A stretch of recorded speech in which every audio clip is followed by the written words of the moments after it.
দেখুন, নালা জাম হওয়ার কারণে পানি রাস্তায় উঠে গেছে। দেখছেন,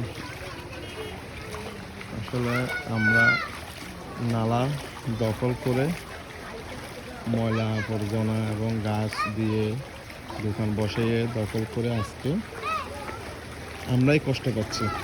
আসলে দেখুন, নালা দেখা যাচ্ছে না, পুরা পানিতে ভরে গেছে। ময়লা আবর্জনা ফেলে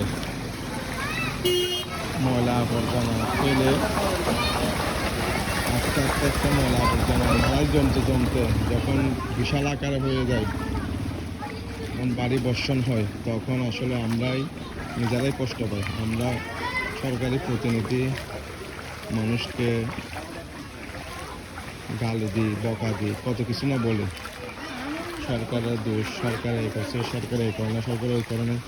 আসলে সরকার এত সুন্দর রাস্তা করছে, নালা করছে, আমি পরিষ্কার না রাখলে অবশ্যই তো জাম হবে। তো আপনার থেকে আমার থেকে সচেতন হতে হবে। সচেতন হলে আমাদের রাস্তাঘাটগুলো পরিষ্কার থাকবে। দেখেন, এখানে নালার উপর ময়লা আবর্জনা এসে পুরা জাম হয়ে গেছে। পানি কীভাবে যাবে বলুন? দেখুন, সবাই বেশি বেশি করে শেয়ার করবেন, সবাই সচেতন থাকবেন, ময়লা আবর্জনা ফেলবেন না নালায়।